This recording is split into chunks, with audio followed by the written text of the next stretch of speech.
yang keren, bisa belah lautan tadi, ya, mengalahkan Fir'aun dan juga biang cerdas, yaitu tadi Nabi siapa tadi? Nabi Musa. Nah, teman-teman, Nabi Musa itu, kata Kak Hapri tadi, kita tidak boleh males nuntut ilmu. Meskipun teman-teman tinggalnya di desa, kita harus semangat menuntut ilmu.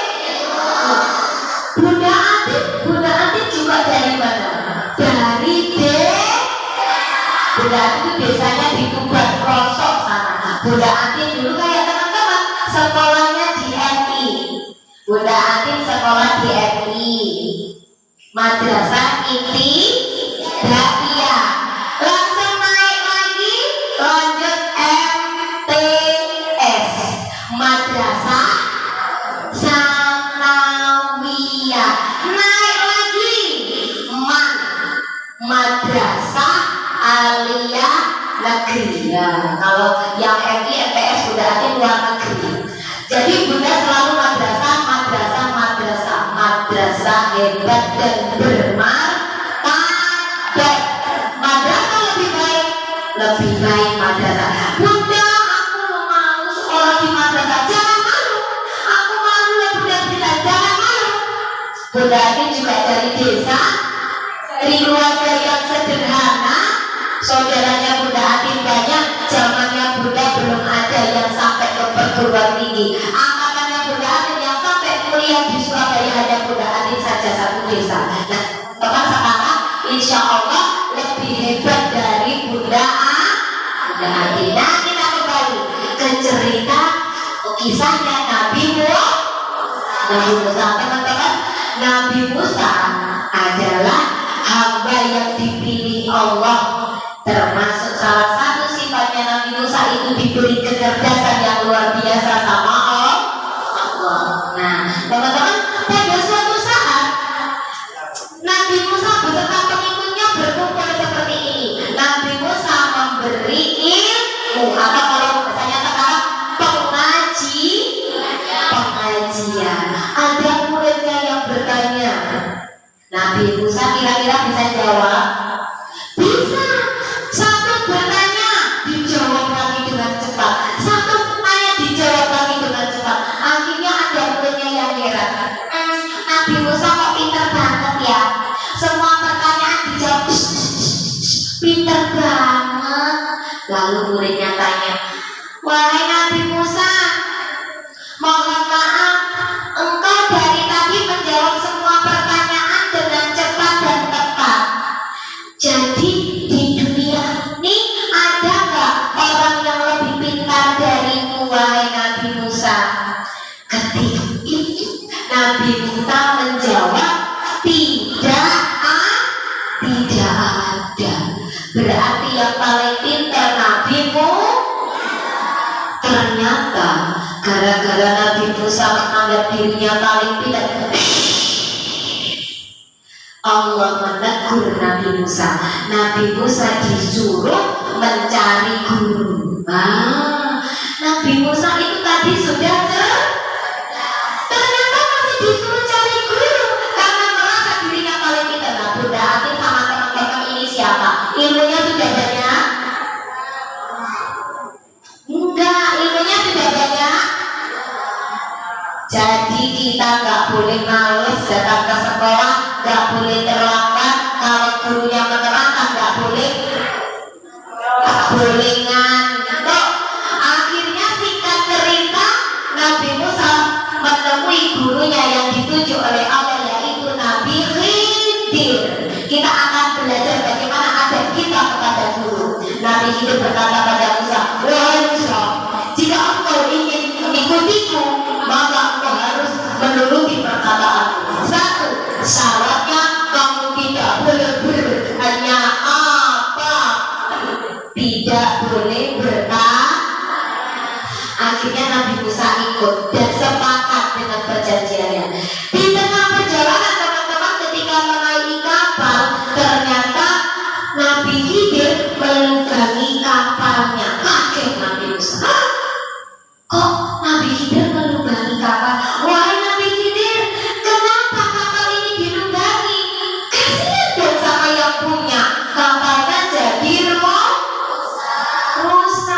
Khidir mengingatkan, wahai Musa, bukankah aku sudah bilang, jika engkau mengikutiku, maka engkau tidak boleh bertanya apapun. Maaf, hamba Allah yang soleh, aku lupa.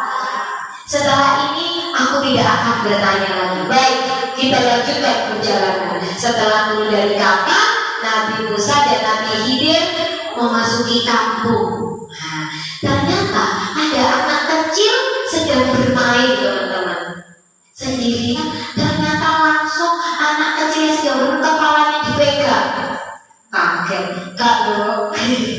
Kepalanya sama Nabi Khidir dipegang, dipatahkan. Kira-kira apa yang terjadi sama anak kecil? Mati. Iya, betul. Iya, akhirnya anak kecil itu pun mati. Musa, wahai Nabi Khidir, ini anak kecil. Tidak masa kenapa kau tega membunuh anak kecil, wahai Nabi Khidir? Wahai Musa, bukankah aku sudah bilang engkau tidak akan kuat mengikuti perjalanan? Wahai Nabi Khidir, maaf, aku hilaf. Baik, beri aku kesempatan lagi untuk mengikutimu. Jika aku nanti bertanya sekali lagi, maka kita berpisah. Sekarang mohon maafkan aku dan izinkan aku untuk mengikuti perjalananmu. Padahal Nabi Musa seorang nabi yang sudah pinter, tapi masih mau patuh sama gurunya demi mendapatkan ilmu. Akhirnya Nabi Khidir pun berjalan lagi sama Nabi Musa. Karena perjalanannya jauh, ya kayak Bunda Atin mau. Akhirnya haus. Alhamdulillah Bunda Atin tak dikasih minum. Tapi tidak begitu dengan Nabi Khidir dan Nabi Musa. Haus teman-teman, sedangkan tidak membawa perbekalan. Masuk mengetuk pintu rumah orang. Assalamualaikum. Waalaikumsalam. Siapa kalian? Wahai Allah, kami berdua adalah musafir. Kami sedang haus. Bolehkah kami meminta segelas air untuk minum? Tidak, kami nggak punya air. Sudah, pergi sana. Akhirnya minum nggak? Nggak dapat. Mencoba lagi ke rumah sampingnya. Ternyata penduduknya semua katanya kulino. Enggak. Iya betul, penduduknya semuanya pelit. Tapi kalau anak-anak yang di sini semuanya dermawan, ya, suka memberi. Akhirnya singkat cerita, ketika perjalanan ada rumah yang hampir roboh, teman-teman. Nabi Khidir melihat, kasihan, rumahnya sudah roboh. Akhirnya sama Nabi Khidir rumah itu diperbaiki hingga mampu berdiri dengan kokoh.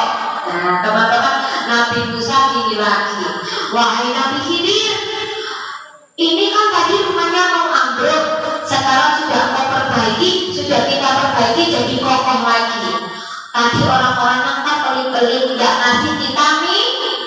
Sekarang ngapain kita perbaiki rumah ini kalau gratis? Yuk kita minta bayaran biar kita bisa beli nih. Nah, ternyata kira-kira apa yang terjadi? Nabi Khidir mengingatkan, wah Musa, kebersamaan kita cukup sampai di sini. Kita berpisah. Lo, gue, SMP apa? Ya, lo, gue, maaf, wahai Nabi Khidir, tidak. Bukankah kau sendiri sudah bilang kalau kau bertanya sekali lagi kita akan berpisah. Tapi sebelum berpisah, aku akan menjawab semua yang kau tanyakan atas perbuatanmu tadi. Pertama apa yang dilakukan Nabi Khidir tadi? Membolongi. Orang tadi membolongi. Ya. Melubangi kapal. Aku melubangi kapal tadi karena ada bajak laut yang sedang mengintai ingin mengambil kapal-kapal yang bagus. Maka aku lubangi kapal itu agar tidak jadi diambil bajak laut. Nah, ternyata ada maksudnya, dan itu bukan keinginanku. Apa yang kulakukan adalah perintah Allah. Yang kedua, aku membunuh anak laki-laki yang sedang bermain. Itu pun atas perintah. Karena nanti anak itu kalau besar, anak itu akan menjadikan orang tuanya yang sekarang ini orang tua yang soleh telah akan disesatkan, akan menjadi kafir gara-gara anak ini. Maka aku bunuh anak ini mumpung dia masih kecil, tidak punya dosa. Nah teman-teman, kalau mati kecil itu nggak punya dosa. Siapa mati kecil? Nah, nanti Allah akan mengganti dengan anak yang soleh dan soleha. Yang ketiga, aku memperbaiki rumah ini. Kenapa aku tidak minta bayaran atas jasaku memperbaiki rumah ini? Karena rumah ini adalah milik anak yatim, yang dimana di dalam rumah ini ada harta benda yang harus dijaga untuk kehidupan anak-anak yatim itu. Sekarang engkau sudah tahu kenapa aku melakukan semua itu? Ya wahai Allah, terima kasih atas waktu yang engkau berikan untuk kebersamaan kami. Dan akhirnya Nabi Khidir dan Nabi Musa berpisah. Ternyata teman-teman, jangan dulu cari guru itu. Bu guru ngapunten kalau bercanda. Ya Allah, sampai saya isi. Sebagai saja. Padahal kan bulannya sudah bilang, tadi sudah kasih minum ya. Minum sampai nenek itu keluarkan undangan itu. Baik, akhirnya setelah berpisah, Nabi Musa sadar ternyata masih ada orang yang cerdas dan lebih pintar daripada Nabi Musa. Nah, itu Nabi Musa loh teman-teman. Apalagi teman-teman semuanya, pasti kita masih butuh banyak ikhtiarnya atau usahanya. Kita harus harus berdoa, dan kita harus taat sama guru, karena guru itu orang tua kita kalau di sekolah. Sampai kapanpun tidak ada namanya mantan guru. Nanti kalau teman-teman sudah kayak Kak Hamri tadi cerita dari mana? Sampang ya. Meskipun sudah di Surabaya, kalau pulang ke sini gurunya dicari. Mudah